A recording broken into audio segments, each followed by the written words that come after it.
Hi there, everybody. Welcome to another album review. My name is Christian Eschbach.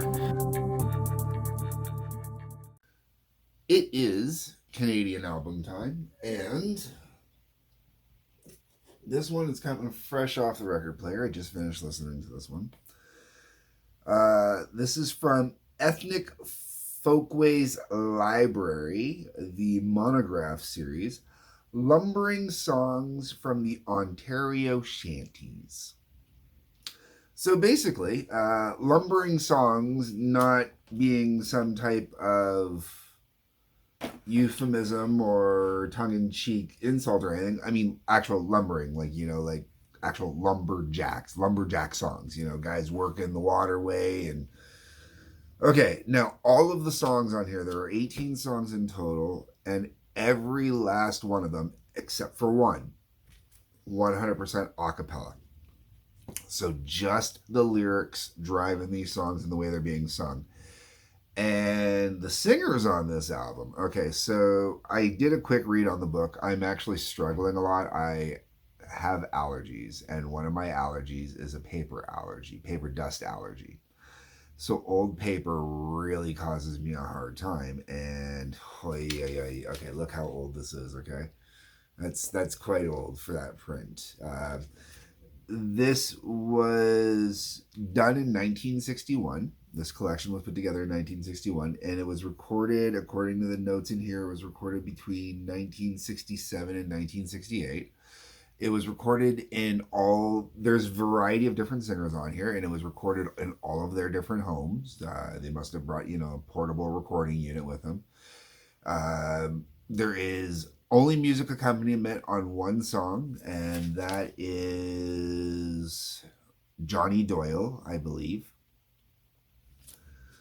The rest of them all a cappella. And the lyrical content, for the most part, is logging songs. And because it's logging songs and a lot of things that would happen during logging, some of the lyrics in here on some of the songs can make death metal songs. No, death metal. What category is Cannibal Corpse in? Okay, so some of the lyrics in here could, rival some of like that really, like there was one. I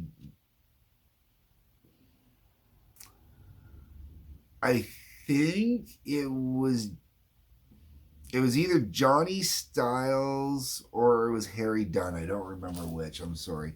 Those are the names of the songs. We'll get into that in a second. Okay. The lyrics in there was descriptive. Okay. So for those of you that don't know, with logging, they used to float the big logs, the trees, down the water to the mills, and you'd have a guy that'd have to push him with a pike, big pokey stick pike, push him around and whatnot. Log drivers is what they were called. And with that, they sometimes would have accidents and people would fall off.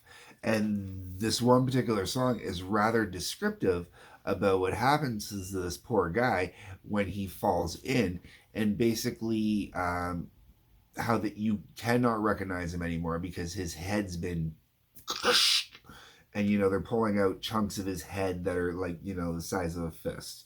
It just pulverized, and he's going into detail about not graphic gore detail, but like he's going into detail about how this guy's head's been crushed in, and it's missing. And with the shanties, it's really interesting because for someone, and myself, younger people, older people, to a degree, we're used to all of our songs having verses and choruses. There's absolutely no chorusing in here, or very minimal chorusing in here. One or two songs have like minor choruses that are like on the equivalent of, rock and roll all night and party every day, except for instead of saying it twice, just saying it once or something like that. The book is a really interesting read. It's got the lyrics in there as well, stuff like that. It's really cool.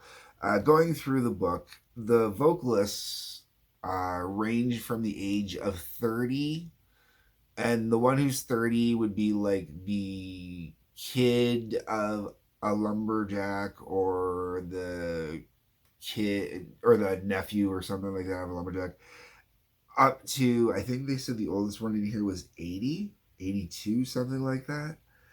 And and all of them, they all sound like old Irishmen. Every last one of them sound like an old Irishman. Even the younger ones, you'd still think are old Irishmen singing. Okay, and it's really funny because these are all guys that are in Ontario, and they've been in Ontario for a long time. Their families have, they're saying some of their families have been in Ontario multi generations at this point, and still, when they sing these songs, man, they sound like they're Irish. Um, the songs themselves, okay, a lot of songs named after people. It might be easier if I read it off here. Light's a little low in there, and I don't want to turn the light on. So we've got when the shanty boy comes down, the jam on Jerry's rocks. That one I liked, but that one, man, that one was that was a brutal story. How we got back to the woods last year. Johnny Doyle, Jimmy Whelan, Turner's Camp, Hogan's Lake, Johnny Murphy, the Shanty Boys Alphabet. And then side two, we got Jack Haggerty, Bill Dunbar, the Basketong. I hope I'm saying that right. I don't know if that's maybe a misprint or something like that. The Basketong? No. Johnny Styles, the Backwoodsman, Harry Dunn, the Falling of the Pine, Chapeau Boys, and Save Your Money While You're Young. Okay.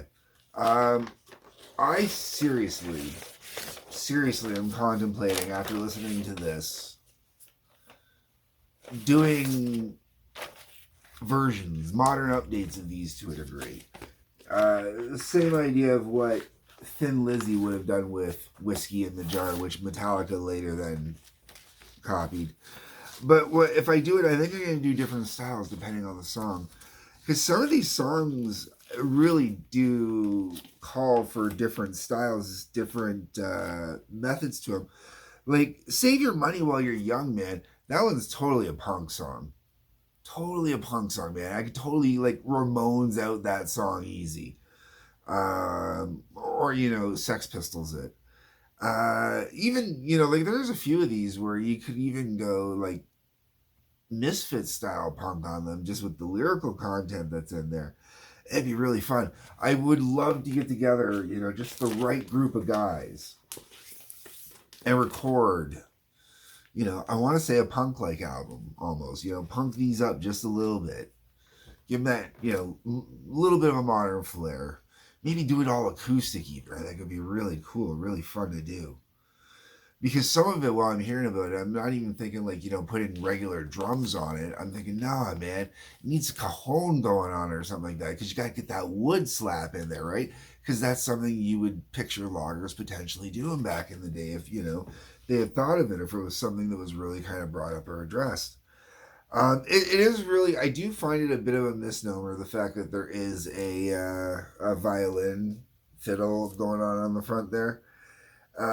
Just because, like I said, there's only one song that has any music on it, and when I say music, I mean instrumental music on it. And that one's got a guitar, I believe it sounded like to me from when I was listening. I don't know. The whole way around, most likely, if you find this is going to be, it's going to come in a collection like where mine came from, where, it comes from a grandparent.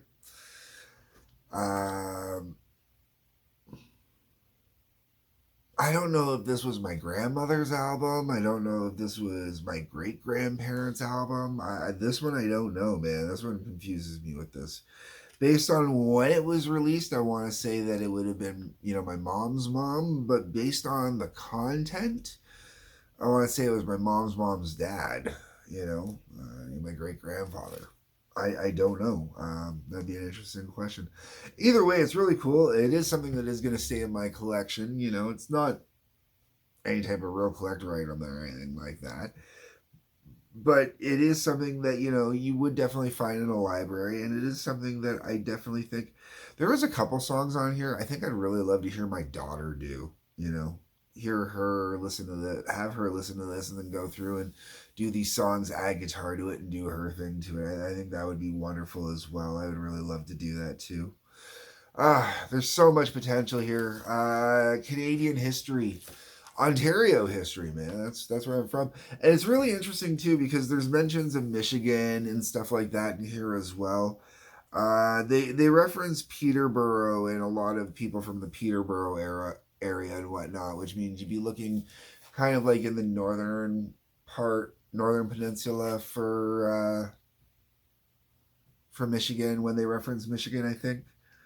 Um, and I think that's really interesting just because, being that I'm in Windsor, Ontario, I've got the border right there, like I'm Windsor, Ontario and Michigan right there, you don't get much purer of a border on that than I'm at, us, me and Sarnia, Windsor and Sarnia. Anyways, folks, I'm gonna. I guess Sault Ste. Marie for the north. If we're talking the north, okay. I'm done. I'm gonna quit rambling. I think it is something. If you are looking to check out some really interesting stuff with some really interesting storytelling and lyrics, this is something to check out. If you're looking for some historical music, this is something to check out as well. Because even though this is recorded in 57 and 58, one thing that really needs to also be taken into consideration with that is the fact that these songs recorded at that point probably were 100 years old already in a lot of cases, possibly even older. I think a lot of them are copyrighted as being like in the 20s or whatnot, but so at this point 100 years old from where we're at now, right? Anyways, folks, let me know what you think. Do you want me to talk more about this? Do you want me to get into more eclectic stuff like this where, I'm talking about stuff like logging and deaths in logging and the experiences of logging and the interestingness of it? Ethnic. Talking about Irish as ethnic, man. That's what it says right there. Okay, it says ethnic. Okay, that's not my word. That's this word. Okay, folks, that's what the comment section is for. Let me know what you think. Also, when you're down there, you're gonna see a couple links that I put in the comments. Check those out. Hit the like button, the subscribe button, bell for notifications. Peace, love, take care.